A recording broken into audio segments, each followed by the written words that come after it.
Consumer awakening mission में आपका स्वागत है।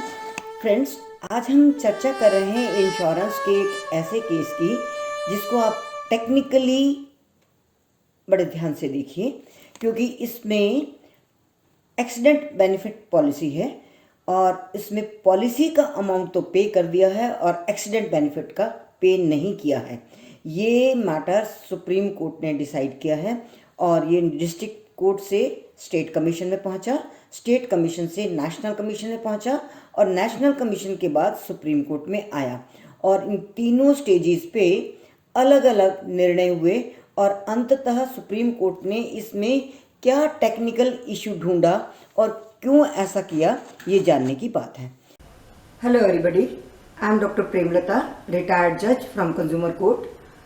मेरा मिशन है आपको कंज्यूमर प्रोटेक्शन एक्ट के बारे में पूरी और सही जानकारी देना। कंज्यूमर कोर्ट्स किस तरह से काम करते हैं, किस किस तरह की शिकायतें कंज्यूमर कोर्ट्स में सुनी जा सकती हैं और कंज्यूमर कोर्ट्स आपको क्या राहत देते हैं और आपको खरीदारी करते समय किन किन बातों का ध्यान रखना चाहिए, क्या सावधानियां बरतनी चाहिए। हमारे इस वीडियो में दी गई जानकारी के अलावा भी आपको कोई जानकारी चाहिए तो आप YouTube के कमेंट बॉक्स में अपने कमेंट्स और अपने प्रश्न लिख सकते हैं। हम हर रविवार को एवरी संडे लाइव चैट में आपके प्रश्न सुनते हैं और उनके डायरेक्ट जवाब देते हैं। हमारे इस चैनल को सब्सक्राइब कर लीजिए, आइकॉन बटन को प्रेस अवश्य करिए ताकि हमारे फ्यूचर अपलोड्स आपको ऑटोमेटिकली मिलते रहें और हम आपसे जुड़े रहें। Thank you very much. तो ये केस था life insurance corporation of India limited and others versus Sunita.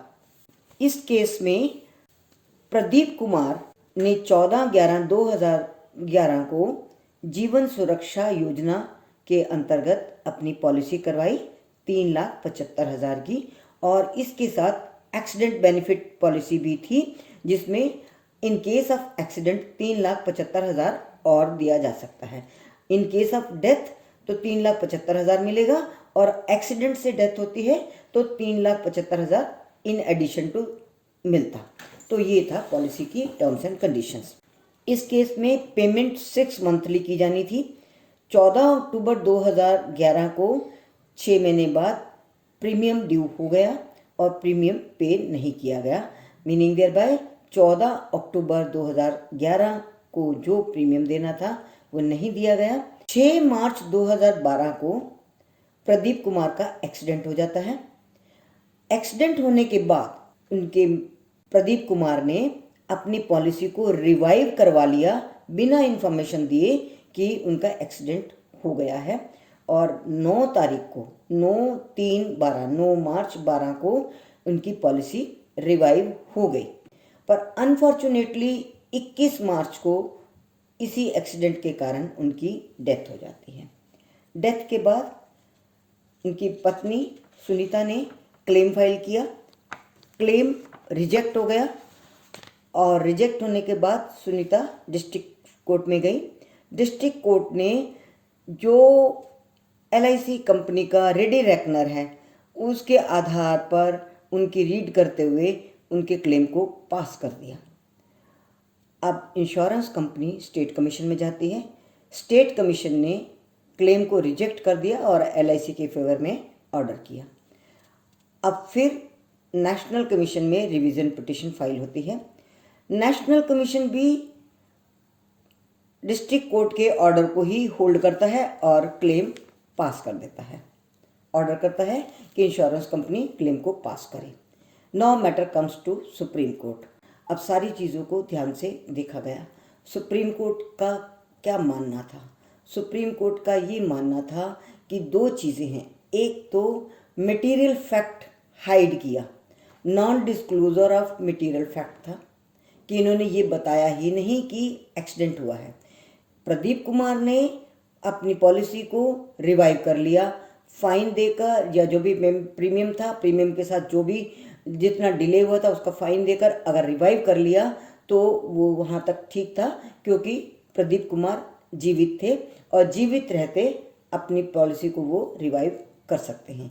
किंतु डेथ के बाद जब ये ऑब्जर्व किया गया कि उनका एक्सीडेंट 6 तारीख को हो गया था, जिसकी सूचना इंश्योरेंस कंपनी को नहीं दी गई थी और बिना सूचना दिए रिवाइव करवा लिया गया था, तो ये मटेरियल फैक्ट छुपाया गया था। और चूंकि पॉलिसी एक्सीडेंट पॉलिसी ही थी, तो ये बहुत इम्पॉर्टेंट और मटेरियल फैक्ट था जिसको डिस्क्लोज करना चाहिए था। अगर एक्सीडेंट बेनिफिट लेना है तो एक्सीडेंट की सूचना तो होनी ही चाहिए, सूचना नहीं दी गई और उसी एक्सीडेंट के कारण ही उनकी 21 मार्च को डेथ हो जाती है। तो बड़ा ही क्रिस्टल क्लियर सुप्रीम कोर्ट ने माना। सुप्रीम कोर्ट का ये मानना था प्रदीप कुमार जिंदा थे, जीवित थे, जीवित होते हुए रिवाइव करने का उनका अधिकार था। हालांकि बहुत डिले हो चुका था, पर डिले की जो भी शर्तें होंगी, जो भी उसके लिए फाइन पे करना होगा या एडिशनल चार्जेस देने होंगे वो दिए होंगे, और जो भी किया इंश्योरेंस कंपनी ने उसको रिवाइव कर दिया। तो पॉलिसी स्टैंड्स रिवाइव्ड, पॉलिसी तो रिवाइव हो गई। इसलिए पॉलिसी का जो अमाउंट था आफ्टर डेथ जो उनको मिलना चाहिए 3,75,000 तो दे दिया जाए, किंतु एक्सीडेंट बेनिफिट न दिया जाए, क्योंकि रिवाइवल के टाइम पर एक्सीडेंट हो चुका था। माने एक्सीडेंट यदि प्रीमियम पे करने के बाद होता तो ठीक था, क्योंकि प्रीमियम उन्होंने जो रिवाइव की पॉलिसी वो एक्सीडेंट होने के बाद रिवाइव की, और एक्सीडेंट के बारे में नहीं बताया गया। तो सुप्रीम कोर्ट ने इसको बड़ा सीरियसली लिया और ये कहा कि प्रीमियम पे कर दिया, रिवाइव हो गई, जीवित रहते रिवाइव हो गई, वो तो ठीक है, उनको क्लेम तो मिलेगा, किंतु एक्सीडेंट बेनिफिट नहीं मिलेगा।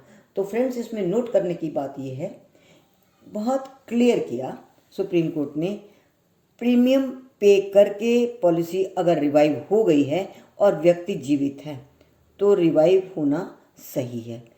यहाँ पर सुप्रीम कोर्ट ने उनके 3,75,000 को नहीं रोका, केवल और केवल एक्सीडेंट बेनिफिट को रोका है, जिसकी सूचना नहीं दी गई थी और जो पहले हो चुका था।